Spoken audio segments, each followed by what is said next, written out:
Israel ने फिलिस्तीन में अपने सबसे खतरनाक कमांडो को मैदान में उतार दिया है। 24 घंटे के अंदर ही रहम की भीख मांगने लगे हैं हमास के आतंकी।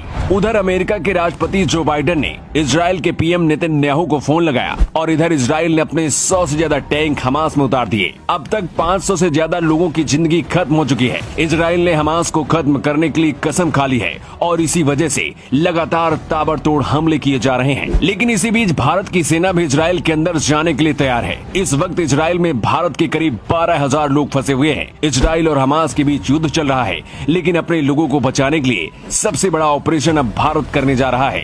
लेकिन ये ऑपरेशन कैसे और कब शुरू होगा ये आपको बताएंगे। लेकिन उससे पहले आपको इजराइल की उस सेना के बारे में बताते हैं जिसे हमास को खत्म करने के लिए इजराइल ने फिलिस्तीन में उतार दिया है। ये है इजराइल की सायरेट मटकल सेना, इजराइल की tier 1 prime special force unit. Bharat के मारकोश कमांडो की तरह ही इजराइल की सायरेट मटकल सेना भी अपने ऑपरेशन को अंजाम देती है। इजराइल जब भी अपने दुश्मनों के खिलाफ कोई ब्लैक ऑपरेशन चलाता है, उस दौरान सबसे खतरनाक इसी सेना को इजराइल मैदान में उतारता है। इस सेना की खास बात यह है कि दुश्मन पर वार हो जाता है, लेकिन उसे पता नहीं चलता कि वार किधर से और किसने किया है। इसके अलावा इजराइल के पास आयरन डोम डिफेंस सिस्टम है। इजराइल जैसे इसे एक्टिवेट करता है, इजराइल के ऊपर कोई भी बम मिसाइल आने से पहले ही उसे आयरन डोम खत्म कर देता है। लेकिन इस बार हमास के आतंकियों ने बहुत ही करीब से हमला किया, जिसकी वजह से इजराइल के आयरन डोम डिफेंस सिस्टम ने भी 60% ही काम किया और उसका नतीजा ये हुआ कि इजराइल के बहुत सारे लोगों को अपनी जान गंवानी पड़ी। इजराइल का आयरन डोम डिफेंस सिस्टम किसी भी दुश्मन देश की तरफ से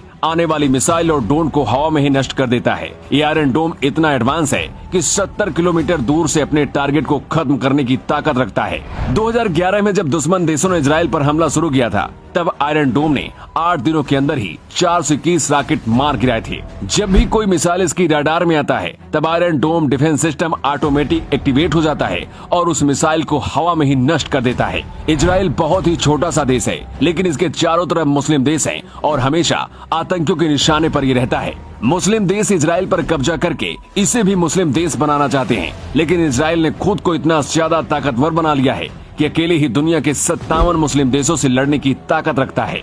पीएम मोदी के बाद अमेरिका के राष्ट्रपति जो बाइडेन ने भी खुलकर इजराइल का समर्थन किया है। बाइडेन ने इजराइल के पीएम से फोन पर बात की है और हर संभव मदद करने का भरोसा दिया है। इंडियन एक्सप्रेस की एक रिपोर्ट के मुताबिक लगभग 12,000 से 14,000 भारतीय इजराइल में फंसे हैं। इनमें सबसे ज्यादा लोग केरल के हैं। इसके अलावा वहाँ पढ़ाई करने गए भारतीय छात्र भी फंसे हुए हैं। भारतीय सेना के हेलीकॉप्टर अपने लोगों को सुरक्षित भारत लाने के लिए तैयार है। इंतजार है तो सिर्फ एक आदेश का। सूत्रों के मुताबिक पीएम मोदी ने इसकी तैयारी करने के लिए आदेश भी दे दिए हैं। अगर हालात और ज्यादा बिगड़ते हैं तो भारत की सेना इजराइल में घुसेगी और अपने लोगों को सुरक्षित लेकर भारत वापस लौटेगी। आपको याद होगा जब यूक्रेन और रूस के बीच युद्ध चल रहा था, उस दौरान में भारत ने यूक्रेन में घुसकर अपने लोगों की जिंदगी बचाई थी और उन्हें भारत वापस लेकर लौटा था। वैसे भारत को ये ऑपरेशन करने की जरूरत ही नहीं पड़ेगी, क्योंकि इजराइल के खतरनाक जवान हमास पर कहर बनकर टूट रहे हैं। पीएम मोदी ने भी इजराइल का खुलकर समर्थन किया है। वैसे इजराइल और हमास के बीच चल रहे युद्ध पर आप किसका समर्थन करते हैं? आप अपनी राय कमेंट बॉक्स में लिखकर बता सकते हैं। Bureau report, new times.